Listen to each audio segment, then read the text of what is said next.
नमः संस्कृता मित्राणि। तो मित्रों, आज हम तिलका मांझी भागलपुर विश्वविद्यालय एवं मुंगेर विश्वविद्यालय के स्नातक तृतीय वर्ष के संस्कृत प्रतिष्ठा का हम पेपर 7 एवं पेपर 8 यानी सप्तम पत्र और अष्टम पत्र के पाठ्यक्रम को जानेंगे, सिलेबस को जानेंगे।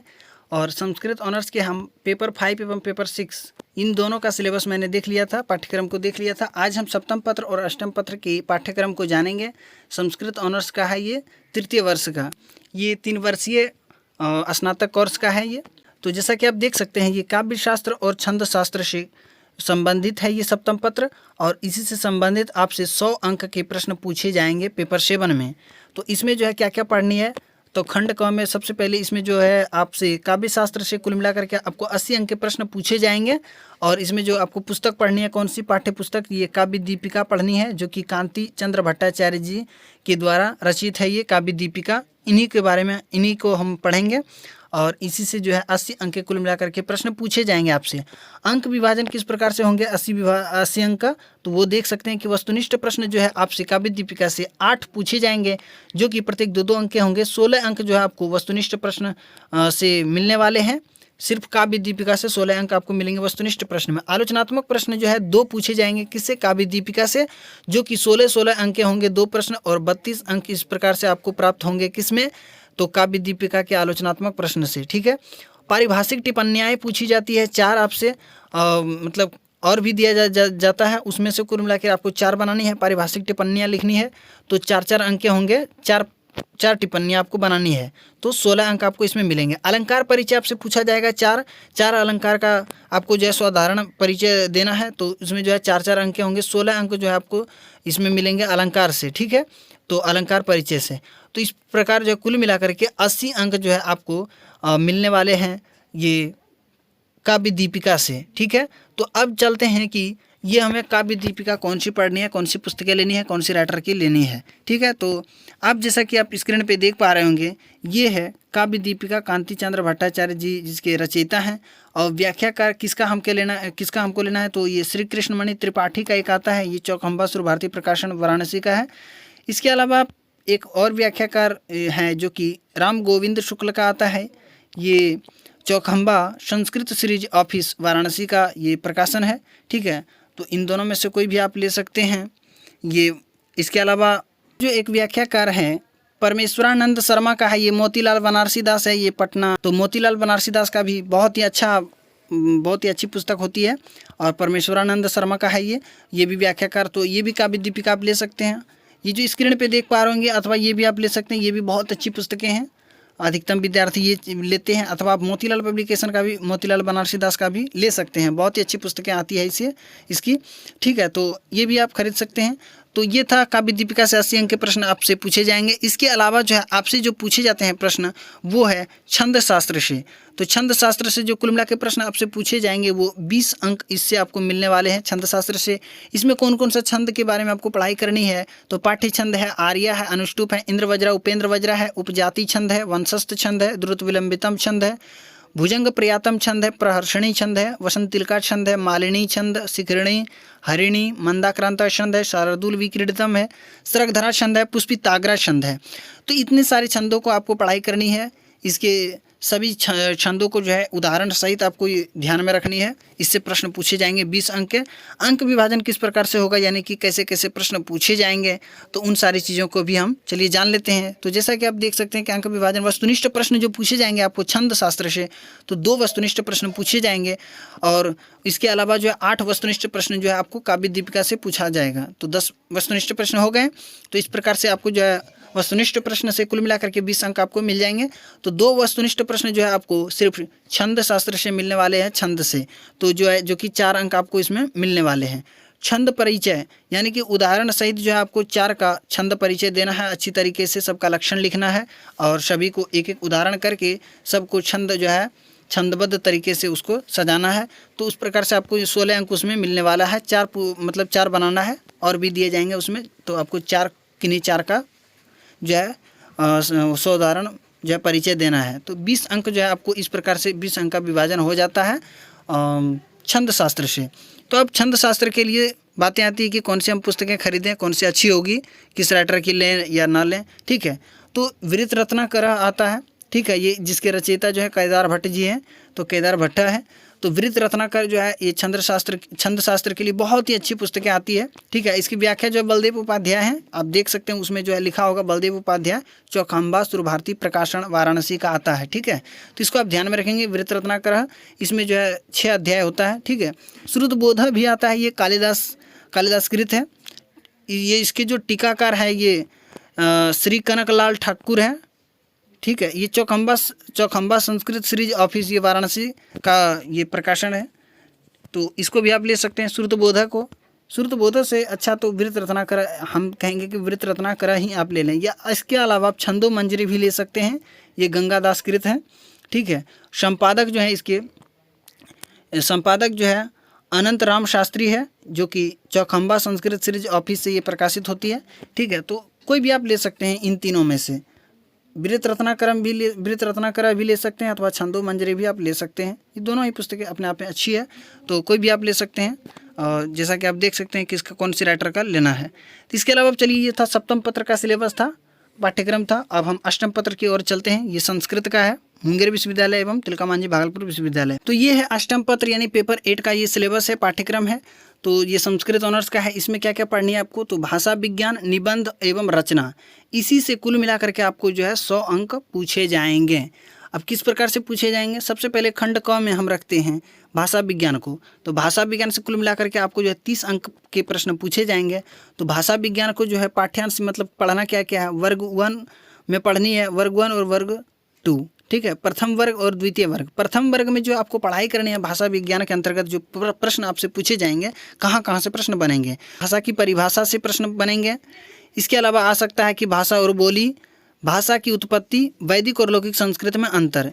इन्हीं चारों में से कोई एक प्रश्न आपके पास जरूर आएगा। इन्हीं चारों में से कहीं से पूछा जाएगा प्रश्न, ये प्रथम वर्ग में। द्वितीय वर्ग में जो है भाषा विज्ञान में क्या क्या आपको पढ़ाई करनी है, तो द्वितीय वर्ग में जो पढ़ाई करनी है वाग इंद्रियों का परिचय, इसके बाद उच्चारण स्थान और प्रयत्न, ध्वनियाँ है, और स्वर और व्यंजन ध्वनियों का वर्गीकरण। इतने सारे चीज़ों को पढ़नी है प्रथम वर्ग और द्वितीय वर्ग में, ठीक है। और चलिए आगे देख लेते हैं। इसमें जो है अंक विभाजन किस प्रकार से होगा ये भाषा विज्ञान में। तो वस्तुनिष्ठ प्रश्न जो है भाषा विज्ञान से आपको 5 पूछे जाएंगे, जो कि प्रत्येक जो है 2-2 अंक के होंगे। कुल मिलाकर के इसमें जो है 10 अंक जो है आपको सिर्फ 10 अंक जो है वस्तुनिष्ठ प्रश्न से मिलेंगे। किससे, भाषा विज्ञान से। और भाषा विज्ञान से ही जो है आलोचनात्मक प्रश्न पूछे जाएंगे, दोनों वर्गों में से एक एक। अभी जो मैंने 2 वर्ग दिखाया, उन दोनों वर्गों में से एक एक आलोचनात्मक प्रश्न आएंगे आपकी परीक्षाएं में, पूछे जाते हैं। और जो 2 हो गया तो प्रत्येक जो है 10-10 अंक के होंगे, और 20 अंक जो आपको आलोचनात्मक प्रश्न से मिलने वाले हैं। किससे, तो भाषा विज्ञान से सिर्फ आपको। तो भाषा विज्ञान का जो है 30 अंक का जो है यहाँ पर 30 अंक का विभाजन इस प्रकार से हो गया। अब भाषा विज्ञान के लिए समस्या आती है कि हमें कौन सी पुस्तकें लेनी है, कौन सी पुस्तकें अच्छी होगी। तो भाषा विज्ञान के लिए आप पुस्तकें ले सकते हैं। भाषा विज्ञान एक आता है, ये डॉक्टर करण सिंह का आता है, ये भी बहुत ही अच्छी पुस्तकें होती है। ये प्रकाशक साहित्य भंडार, सुभाष बाजार, मेरठ का आता है। इसके बाद भाषा विज्ञान एवं भाषा शास्त्र डॉक्टर कपिल देव द्विवेदी का आता है, ये विश्वविद्यालय प्रकाशन का आता है वाराणसी, ठीक है। तो ये बहुत ही अच्छी पुस्तकें होती है। आज जो भी टीजीटी, पीजीटी, नेट, जेआरएफ या कुछ भी तैयारी करते हैं तो सभी के पास देखते हैं कि भाषा विज्ञान एवं भाषा शास्त्र ये जो है कपिल देव द्विवेदी का पाया जाता है, जो कि आप स्क्रीन पे देख पा रहे होंगे। ये पुस्तक आप जरूर ले लें, ये बहुत ही अच्छी पुस्तकें हैं। अगर आप ये नहीं लेना चाहते हैं तो आप भाषा विज्ञान की भूमिका भी ले सकते हैं। अगर वो कहीं उपलब्ध नहीं हो आपके बाजार मार्केट में, तो आप भाषा विज्ञान की भूमिका अगर उपलब्ध है तो ये भी ले लें। डॉक्टर देवेंद्रनाथ शर्मा का आता है, जैसा कि आप स्क्रीन पे देख पा रहे होंगे। ये पुस्तक जो है और डॉक्टर देवेंद्रनाथ शर्मा का है, भाषा विज्ञान की भूमिका, ठीक है। इसके अलावा जो है आप पाणिनीय शिक्षा भी ले सकते हैं।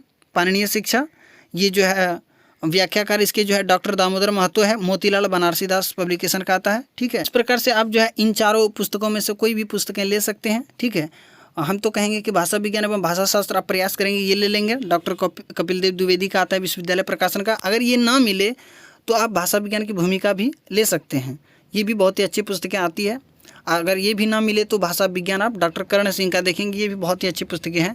तो सबसे सर्वप्रथम आप प्रयास करेंगे कि भाषा विज्ञान एवं भाषा शास्त्र कपिल देव द्विवेदी का।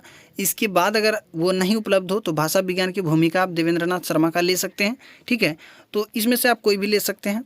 तो चलिए आप आगे जो प्रश्न बनेंगे आपसे, ये निबंध से बनेंगे। निबंध से देखिए किस प्रकार से प्रश्न आपसे पूछे जाएंगे। तो निबंध से जो प्रश्न पूछे जाते हैं 20 अंक के प्रश्न आपको सिर्फ निबंध से आएगा। तो किसी एक विषय पर संस्कृत में निबंध लिखना होगा। आपको जो है 4-5 विकल्प जो भी दिया जाए उसमें से किसी एक पर जो है, एक विषय पर आपको निबंध लिखना है, वो भी संस्कृत में लिखनी है। ठीक है, तो संस्कृत में लिखनी है और वो 20 अंक के होंगे। ठीक है, तो निबंध से एक ही आपको निबंध बनाना है और 20 अंक के होंगे। तो ये अपने आप में बहुत महत्वपूर्ण है। निबंध को आप विशेष रूप से तैयारी करेंगे। और अनुशंसित पुस्तकें, कौन सी पुस्तकें लेना है निबंध के लिए? तो निबंध सुधा आता है, ये डॉक्टर सुखेश्वर झा का आता है, ये भी ले सकते हैं। संस्कृत निबंध आता है, इसके जो संपादक हैं वो तारणेश झा का आता है। ठीक है, प्रकाशन केंद्र जो है लखनऊ है। संस्कृत निबंध रत्नाकर आता है एक, इसमें भी बहुत सारे निबंध देखने को मिलते हैं। डॉक्टर राजकिशोर सिंह का है, ये प्रकाशक केंद्र, ये भी लखनऊ है। और संस्कृत निबंधांजलि है, ये आता है डॉक्टर रामकृष्ण आचार्य का। डॉक्टर रामकृष्ण आचार्य विनोद पुस्तक मंदिर जो है ये आगरा, यहाँ का आता है। तो आप इसमें से कोई भी ले सकते हैं। तारणेश झा का भी पुस्तक, बहुत ही अच्छी पुस्तकें आती है तारणेश झा का निबंध के लिए। ठीक है, तो इस प्रकार से आप कोई भी पुस्तकें आप ले सकते हैं निबंध के लिए, जो कि 20 अंक आपको यहाँ से पूछे जाएंगे। इसके अलावा भी पुस्तकें देखने को मिलता है। ये जो है निबंध माला आता है, निबंध माला एक आता है कि वासुदेव द्विवेदी शास्त्री का आता है, ये भी ले सकते हैं। अथवा संस्कृत निबंध शतकम आता है, ये डॉक्टर कपिल देव द्विवेदी का आता है। ठीक है, इसमें सिर्फ निबंध, विश्वविद्यालय प्रकाशन वाराणसी से। ठीक है, तो कोई भी आप निबंध के लिए आप ले सकते हैं, ध्यान रहे कि वो स्नातक स्तरीय हो। अब आगे आते हैं खंड ग में। खंड ग में जो है ये रचना से संबंधित प्रश्न पूछे जाते हैं, जिसमें कि कुल मिला के 50 अंक के प्रश्न पूछे जाते हैं। 50 अंक जो है कुल मिला के आपको जो है रचना से प्राप्त होंगे। रचना मतलब कि अनुवाद वगैरह, हिंदी से संस्कृत, संस्कृत से हिंदी, ये वो इसी प्रकार से प्रश्न आएंगे आपको। तो अनुवाद पर जिसका पकड़ अच्छा रहेगा उसका जो है अष्टम पत्र में बहुत ही अच्छे अंक प्राप्त करने की उम्मीद होती है। तो चलिए हम बता देते हैं, ये जो 50 अंक के विभाजन होंगे, किस प्रकार से अंक विभाजन होगा इसमें। तो रचना, अनुवाद, कौमुदी से जो है वस्तुनिष्ठ प्रश्न जो पूछे जाएंगे आपसे, 5 वस्तुनिष्ठ प्रश्न आएंगे जो कि प्रत्येक 2-2 अंक के होंगे। 10 अंक जो है आपको इसमें सिर्फ रचना, अनुवाद, कौमुदी से देखने को मिलेगा। यानी कि 5 वस्तुनिष्ठ प्रश्न जो है आपको सिर्फ अनुवाद वगैरह संबंधित इससे ही मिलेगा आपको देखने को। हिंदी या अंग्रेजी से जो है संस्कृत में अनुवाद करना है। ठीक है, तो हिंदी में दिया जाता है या अंग्रेजी में, तो हिंदी से आपको संस्कृत में अनुवाद करना है। तो 12 अंक इस, यानी कि 12 अनुवाद दिया जाएगा आपको, 12 का संस्कृत में अनुवाद करना है। इसके बाद संस्कृत से हिंदी में जो है अनुवाद बनानी है, अथवा आपको अंग्रेजी में भी बना सकते हैं, हिंदी में नहीं बनाना चाहते हैं तो संस्कृत से हिंदी में या संस्कृत से अंग्रेजी में बना सकते हैं। इसमें जो आपको 12 अंक कुल मिला के मिलेगा। 4 पदों से संस्कृत वाक्य निर्माण, 8 पद या जो भी पद दिए जाएँ विकल्प, आप उसमें से किन्हीं 4 पद का जो है संस्कृत में वाक्य निर्माण करना है। इसमें आपको 8 अंक मिलेंगे, प्रत्येक 2-2 अंक निर्धारित होते हैं प्रत्येक के लिए। पत्र लेखन या संक्षेपण या वार्ता लेखन या संवाद लेखन, ये चारों के चारों आपको देखने को मिलेगा प्रश्न पत्र में। ठीक है, तो ये चारों ही आएंगे। तो आपको जो भी अच्छा लगे, अगर आप संवाद लेखन में जो है संवाद लेखन में जो है आप अच्छी तरीके से पकड़ है आपकी, तो आप संवाद लेखन करें। अथवा वार्ता लेखन आपको अच्छी तरीके से आती है तो इन तीनों को छोड़ दें, आप वार्ता लेखन को बनाएं। संक्षेपण आपको आती है तो संक्षेपण बनाएं। संक्षेपण में जो है आपको शीर्षक उपर्युक्त के लिए जो है अच्छे सही शीर्षक का चयन करते हुए जो है आपको संक्षेपण करना है। इस प्रकार से प्रश्न आएगा। पत्र लेखन आता है, यानी कि आपके प्राचार्य के पास आएगा अथवा भाई के पास पत्र लिखने के लिए आएगा। किसी के पास भी आपको आवेदन या आवेदन पत्र वगैरह आते रहता है, तो उनको भी लिखना है। तो इन चारों में से जिसमें आपकी रुचि अच्छी हो तो वो आप बनाएंगे। उसमें जो है 8 अंक के लिए होंगे, उसमें आपको 8 अंक मिलेंगे। तो कुल मिलाकर के रचनानुवाद कौमुदी से आपको 50 अंक का विभाजन इस प्रकार से हो गया। और इसके लिए आप चाहते हैं कि कौन से हम पुस्तकें लें कि अच्छी तरीके से हमारा जो अनुवाद वगैरह में पकड़ हो जाए, तो उसके लिए आप पुस्तक जो है, अनेक पुस्तकें आपको मार्केट में उपलब्ध है, बाजार में कोई भी आप ले सकते हैं। रचनानुवाद कौमुदी आता है एक, ये डॉक्टर कपिल देव द्विवेदी का होता है। ये विश्वविद्यालय प्रकाशन वाराणसी से ही आता है, कपिल देव द्विवेदी का। तो आप उसमें एक चीज़ ध्यान देंगे, पुस्तक के पिछले पृष्ठ पे आप ध्यान देंगे कि वहाँ स्नातक स्तरीय वो होना चाहिए जो आप खरीद रहे हैं। ठीक है, ना कि आप उच्च माध्यमिक स्तर का ले लें, तो वो थोड़ा सा अच्छा नहीं रहेगा। तो आप चाहेंगे तो ध्यान से देख लेंगे कि ये स्नातक स्तरीय है कि नहीं। तो स्नातक स्तरीय आपको रचनानुवाद कौमुदी खरीदनी है। एक आता है रचनानुवाद प्रभा आता है, ये डॉक्टर श्रीनिवास शास्त्री जी का। इसके अलावा अगर ये भी आप नहीं उपलब्ध हो पाता है तो संस्कृत रचनानुवाद कौमुदी आता है, तो ये जो है तारणेश झा का आता है। ये भी बहुत ही अच्छी पुस्तकें होती है। तो आप ये प्रथम प्रयास करेंगे, अगर ना मिले तो इन चारों में से जो भी आपको मिले वो ले लेंगे। अथवा पत्र मंजूषा आता है, पत्र मंजूषा भी ये भी बहुत ही अच्छी आती है। पत्र मंजूषा ये वासुदेव द्विवेदी शास्त्री जी का है तथा धर्मदत्त चतुर्वेदी, इसको भी आप ले लेंगे, ये भी बहुत ही अच्छी है। अगर वो सारे इन चारों में से जो भी आपको उपलब्ध हो जाए वो खरीद लेंगे। अगर चारों उपलब्ध है आपके पास तो अच्छी बात है, तो आप रचनानुवाद कौमुदी ले लेंगे, डॉक्टर कपिल देव द्विवेदी का बहुत ही अच्छी पुस्तक है, हम तो कहेंगे यही ले लेंगे। ठीक है, तो कोई भी आप ले सकते हैं अच्छी तरीके से। इसके अलावा अगर आप कहीं से क्लास कक्षा वगैरह ले रहे हैं तो वो भी अच्छी है कि आप अपने शिक्षक से कक्षा ले रहे हैं। इसके अलावा आप अपने नोट्स जो है अच्छी तरीके से तैयार करें और उसके द्वारा जो है उसके माध्यम से आप पढ़ाई करें तो बहुत ही अच्छी पकड़ हो जाएगी आपकी। अभी तक आप लोगों ने पेपर 5 और पेपर 6 का वीडियो नहीं देखा है तो जाके देख सकते हैं, हमारे चैनल पे उपलब्ध है वो वीडियो, तो वो भी देख सकते हैं। तो इस प्रकार से सिलेबस मैंने पूरा बता दिया है और आगे हम अगले एपिसोड में हम मिलते हैं इसका प्रश्न पत्र के साथ। पिछले प्रीवियस ईयर का जो भी क्वेश्चन पेपर है हम उसके साथ मिलते हैं। आपको एक एक करके सारे प्रीवियस ईयर आपको देखने को मिल जाएगा हमारे चैनल पे। तो इस चैनल को जो है आप इस चैनल से आप जुड़ जाएं, सब्सक्राइब कर लें। और कुछ भी विशेष प्रश्नों के साथ आप हमसे बात करना चाहते हैं पर्सनली, सीधे जो भी मैसेज कर सकते हैं आप। हमारे ये इंस्टाग्राम आईडी है, वहाँ से आप हमें संपर्क कर सकते हैं। कोई भी प्रश्न आप पूछ सकते हैं, कुछ भी विषय पर जो भी प्रश्न हो आप हमसे पूछ सकते हैं, तो हम वहाँ उत्तर ज़रूर देंगे और आपका समस्या का समाधान हम करने का प्रयास करेंगे। तो इस वीडियो में इतना ही, मिलते हैं इससे बेहतरीन वीडियो के साथ, प्रश्न पत्र के साथ। तब तक के लिए नमः संस्कृता, धन्यवाद।